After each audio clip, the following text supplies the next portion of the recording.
Hey budget gardeners, Vita Loca here. It is early September and there is still a lot blooming in the garden. Join me today as I give you a nice garden tour. So let's go.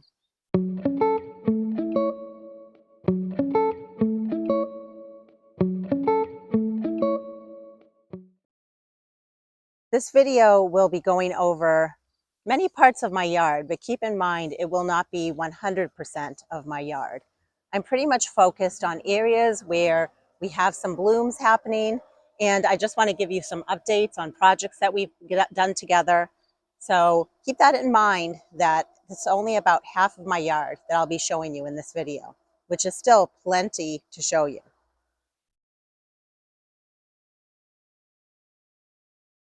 The hydrangea is looking beautiful.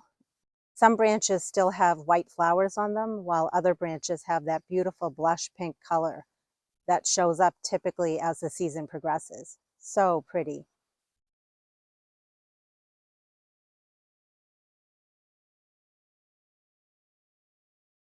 And here's a different kind of hydrangea. It has huge blossoms on it, and I love how it has pink at the base and at the ends it has the white color. One thing I plan on doing with my hydrangeas is thinning them out on the bottom because they're very bushy and I want them to look more almost like a tree. So I plan on thinning them out from the bottom and taking cuttings and rooting them this winter. The best time to take hardwood cuttings is actually in the middle of the winter. I love the spots on the pulmonaria. They just add interest to this bed. We recently moved the black-eyed Susans or Rebecca in this bed. They look a little sad, but they will bounce right back and look great next year. There's also some purple coneflower that's starting to go by, and I've seen the golden finch munching on the seeds. There's also some beautiful purple, it's actually called blue lobelia or great blue lobelia. And it's such a beautiful color this time of year, mixed in with the red bee balm that's right near it. This time of year, daylilies start to look a little ratty. One thing you can do, especially with Stelladoro daylilies, is to keep deadheading them, just to get a few more blossoms out of them.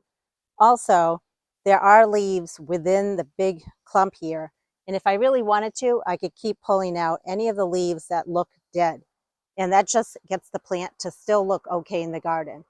I'm okay with the way it looks right now. My biggest thing is to continue deadheading it for extended blossoms. Here's another close-up shot of the lungwort or pulmonaria, and right behind it is the beautiful and striking great blue lobelia. And right behind the great blue lobelia are a bunch of peonies. This is the best time of year to be dividing the peonies, which I plan on doing very shortly. I had a stray annual salvia that came up last year in my rose garden, so I dug it out and put it in this bed. It's so pretty, and when it starts to go to seed, I will be sure to collect the seeds, and I'll show you how to collect the seeds off of salvia plants. There are some perennials that if you're very good about deadheading them, they will give you blooms from early in the season in the spring all the way through the fall. This is one of them. This is a fringed bleeding heart, and if you're looking for something for color in a shady garden or even a sunny garden, then this plant is for you. In this flower bed here, you can peek through and see the side porch where I have some pots and containers. And check out how big the miscanthus or ornamental grass is. Pretty soon it will be sending up its feathery plumes for the fall time. And then we have the beautiful Joe Pye weed right next to it. And you can see the bees are all over it. Towards the front, the alyssum is still looking good. I've been very good about fertilizing it.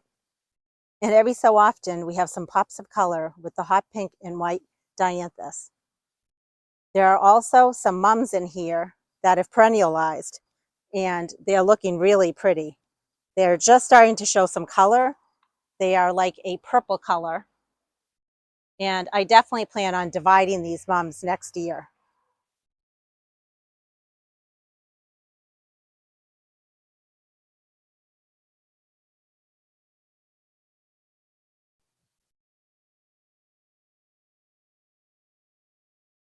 This is a bed that I'm constantly working on and changing.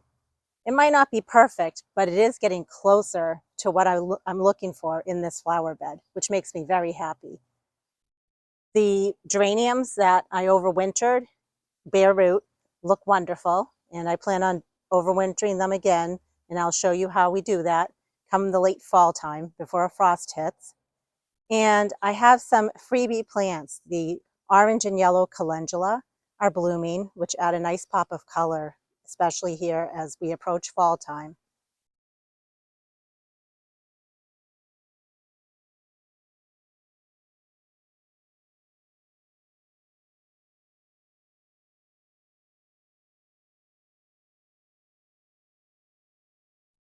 In the spring, I added some hosta at the base of this rhododendron, and they're looking good. They're still very small, but they will get bigger and grow over time.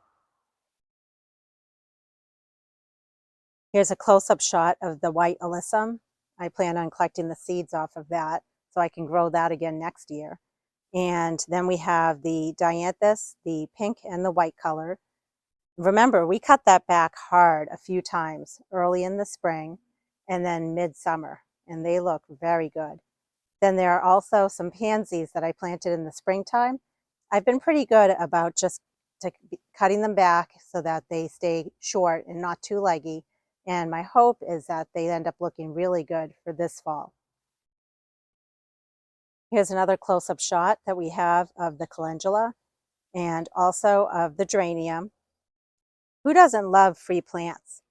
Although this looks a bit messy, these are all baby plants and they are sea holly. So I do plan on at some point digging them up, potting them up, and putting them down in my nursery to sell for next year.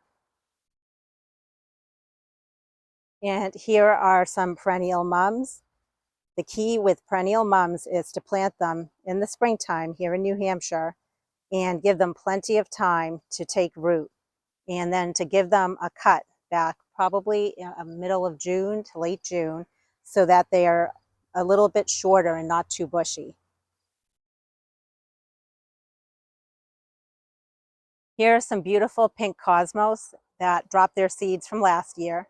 Again, freebie plants are always a good thing. And the globe thistle has just started to go by. And next to it, we have the great blue lobelia. I feel every full sun garden deserves Joe Pye weed, especially if you have a little bit of a large size garden. It's a perfect plant to put towards the back of a border, and it just gives you that nice fall interest. Right near the Joe Pye weed are some snapdragons that I started from seed indoors, and right behind the snapdragons, we have some liatris or gay feather that has already gone by.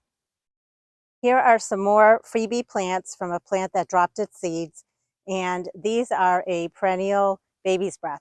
I have to admit, I don't love the look of that baby's breath. It's not the type of baby's breath that you see in an arrangement when you go to the store and you buy baby's breath in a flower arrangement. So I do plan on digging all of these out. They're just not worth keeping in my garden. If you haven't already, please be sure to hit the subscribe button and also the notification bell. It's free to you, but it really helps me out in knowing whether or not my content is good and whether you're enjoying it. And finally, be sure to share the link to my YouTube channel with other family and friends who enjoy gardening just as much as you and I do. Thank you. I have to admit, I am really pleased with how this small little bed has turned out. It just has so much color in it. And from middle of summer through fall, it really has performed for us. I really love all the different colors, texture, and height variation in this bed. What I really love about this bed is that it was low budget. The alyssum, the lobelia, the vinca, and also the coleus were all started from seed indoors. And in the center of the bed is a perennial, and that's called a juga. It's a ground cover. And I had a small section of it already in this bed. I divided it, I moved it around, and it is absolutely beautiful there. And then all the little rhododendrons came from my mother-in-law's. They were not thriving. They were in a shady location in my yard, and they are temporarily in this bed just so that they can grow and get bigger. And they're looking really good as well. I'm getting ready to switch out some of the plants on my porch. I want to do a fall porch decor with fall plantings, but it's really hard to do when everything still looks so good. We've changed out a few of these pots a couple of times, and I've done videos showing you how I was changing them around. I just think they look so nice.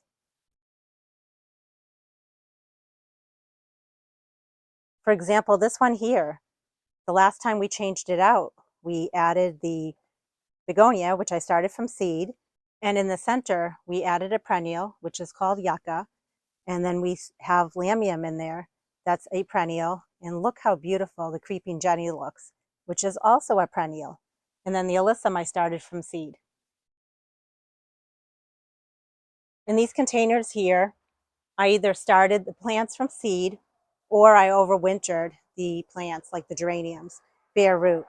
And I also overwintered the vinca, which is an annual here in Zone 5 in New Hampshire, but I kept it in my garage, and look how nice it looks. Boy, do I wish I started more impatiens from seed. I love them. And in the past, I have done a lot more impatiens from seed. So next year, we'll be doing a ton together. And can you believe how nice that begonia looks that we did from seed? The seed of a begonia is like dust, but it produces such a beautiful, huge plant. And here's another pot that also has the same type of plants in it. It has the impatiens as well as the begonia. So pretty. Since I'm a budget gardener, I usually don't buy a lot of plants, but I did buy a few mums. They're annuals, they're not perennials, but I will be using them as a display on my porch. This pot's looking a little tired. The azuratum, I started from seed. It's very pretty purple. And then the dahlias are still blooming. I think part of the problem is I don't have irrigation set to this, and it's been pretty hot. So I have watered it well lately and given it some fertilizer.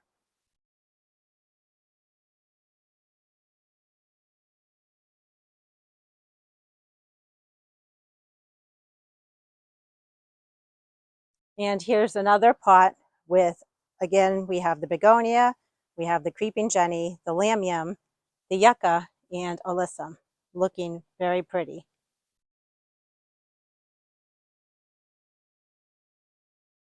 And in the window boxes on the porch, we've switched the window boxes around a couple of times too. And it's looking very pretty. I am letting the coleus on some of my plants go to seed for the simple reason that I do want to collect the seeds of certain coleus so I can start them again during the winter months.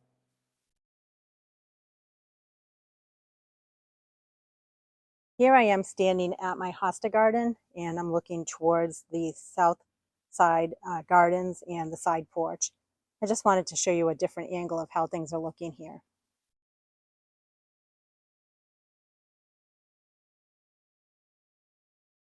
We planted this container that's on the side of my barn together, and I think it looks very pretty. It has a trailing perennial plant, and then the annuals are impatiens, which I started from seed. And the hanging baskets are still looking pretty. I feel like for this late in the season, they could be looking a lot more tired. So I'm very pleased with how they look. In the past, I have put impatiens in these, and I think next year I might give that a try again. But for this year, I am pleased with the look and how they came out.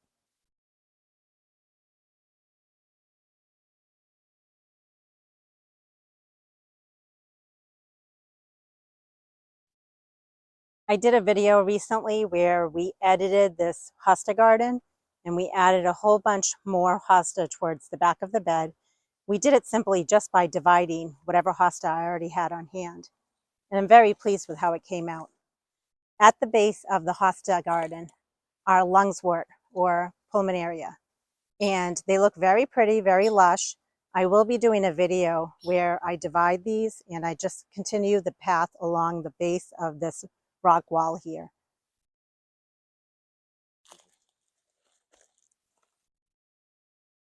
Here's just a different angle of the hosta garden, looking very lush and beautiful.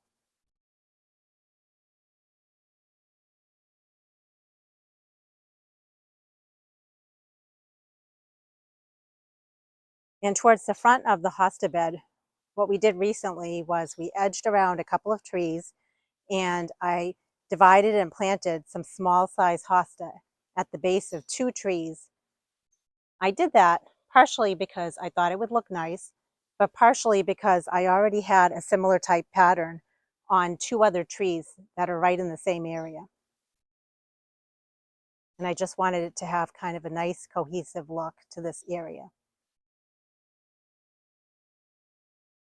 These raised beds are 1 year old. I got them marked down at Gardner Supply in Vermont a year ago, and they're by Birdies. I am really pleased with them.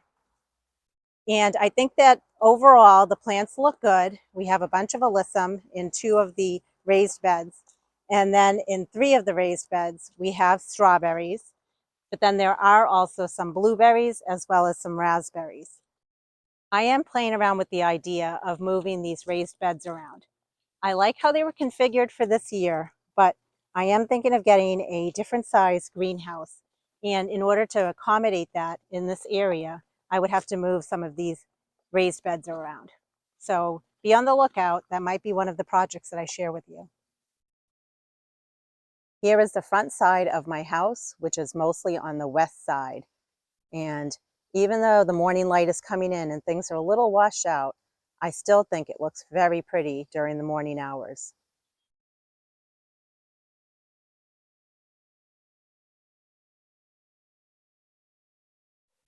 I absolutely love the black-eyed Susan or Rebecca. It is such a bright color this time of year. My plan is to dig up a bunch from this area here, divide them, and move them around all over my yard this fall.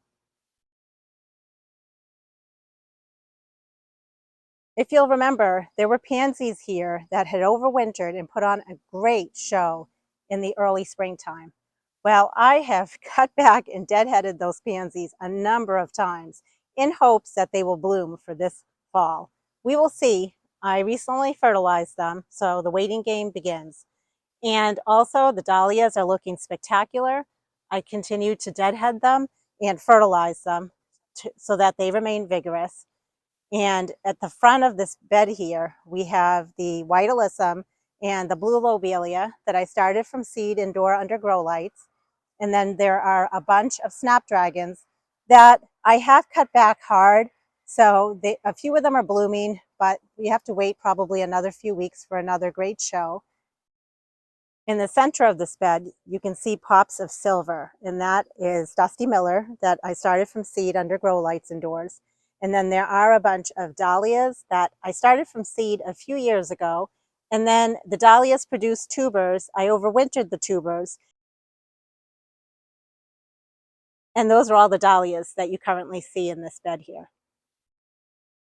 And even though I deadheaded this plant probably 2 days ago, you can still see there are areas that need to be deadheaded.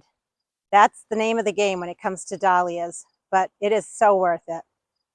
The bees love to be on the dahlias, and I just love the color.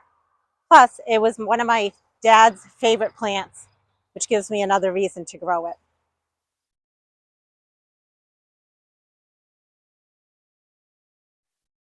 We had staked a bunch of these snapdragons in a previous video, and as much as I love snapdragons, I think if I'm going to grow them again, I'm going to stick with the shorter varieties. I'm not really a fan of the tall varieties. You have to stake them, and unless you have the proper support in place, it just doesn't seem to work out in this space for me.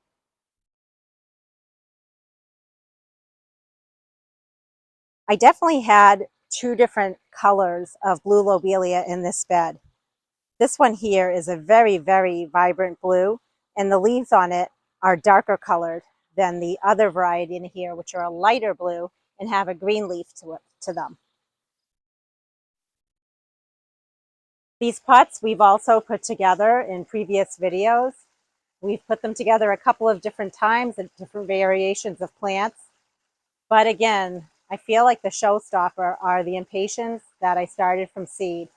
I will absolutely be collecting seeds from the impatiens, as well as many plants in my yard, and I'll show you how to go about doing that. Here's a different angle of the front porch with the plants on the porch and around the porch, as well as the pond that's right in front of the porch. The pond continues to look very good. There's regular maintenance that must be done. We have to clean the pond every so often and weed around the pond. And the other thing I'm planning to do is continue dividing some of these hosta and moving them around.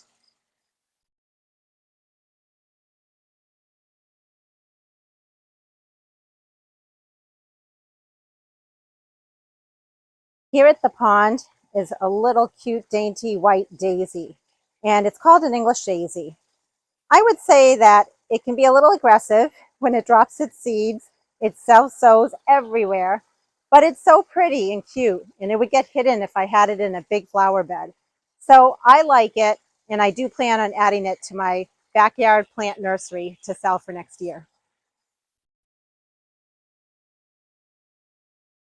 Here at the front of the house, I call that the bay window flower bed. And the reason is there is a bay window right there.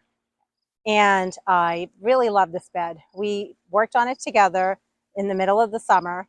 And overall, I think it looks pretty good. I recently deadheaded all the daylilies, so they continue to bloom for us. And also the dahlias that are on the inside of the bed are still looking very pretty. I like how this area came out, and I think next year it's going to look even better. And I'm not too worried. I know that our septic tank is in there, but the access to be able to get to it is still available. So I'm glad that I was able to get plants put in here and work around that.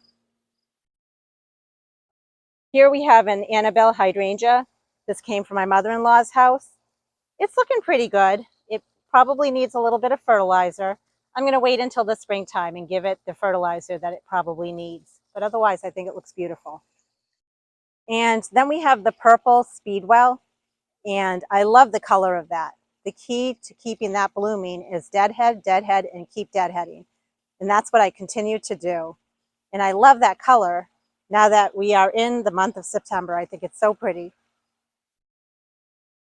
Even though I still need to weed and do some maintenance work in this bed, I did want to show you how big this hydrangea is behind me. And I think it's just so beautiful, even though this is a pretty shady section of my yard. I refer to this as the lilac bed because of the tree here. And it's looking okay. I like that it's a clean look in the front yard. And some of the annuals are showing some color, which is nice to add that pop of color for this time of year. But if you'll remember, there are some mums in here as well as fall asters. And that's what we're waiting for, is for those to bloom, which should be pretty soon. Here's the small rock garden bed that we worked on a little while ago. And it's looking pretty. I love that I added some annuals in here just to add that extra pop of color to this bed. Here in this dark part of my yard is the creeping Jenny that we planted.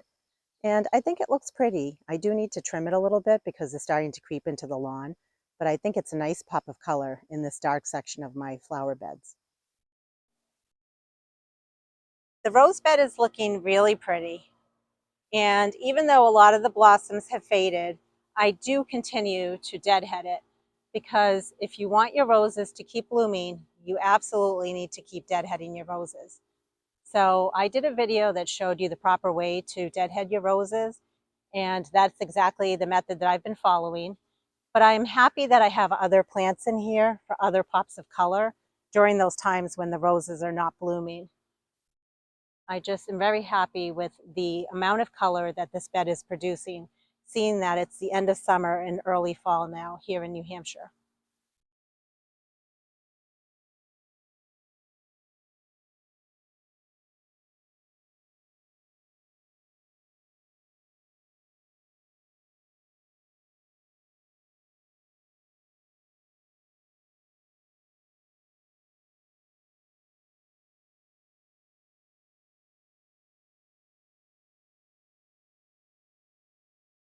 This rose is really pretty. I love the color, especially at nighttime. It almost glows. And it's still looking very good. And surprisingly, there are still a lot of buds on this particular rose, which makes me happy. And then right near that rose is a stray little Shasta daisy. I have to admit, I wasn't good this year about deadheading my Shasta daisy, so I'm happy to get this one blossom. Here are some ageratum that I started from seed indoors under grow lights, as well as some coleus. And with the coleus and the ageratum, they're plants where I collect the seeds every year. So you never know what you're going to get when it comes to the coleus. It's always a surprise. This rose is looking extremely pretty, especially next to the yellow Bidens.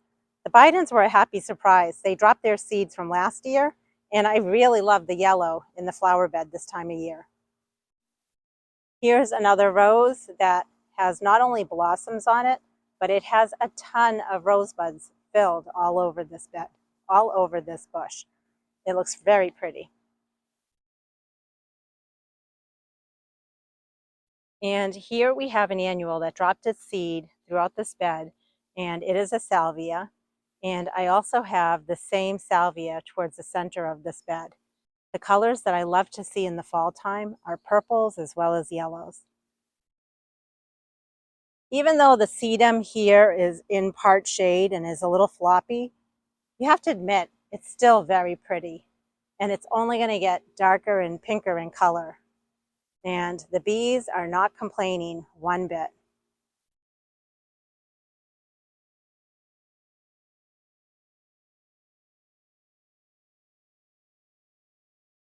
I hope you enjoyed this garden tour. I am so happy with how everything is looking this time of year. Please make sure you subscribe and hit the notification bell so you know of any time I release a new video. Until the next video, make it a great day with gardening.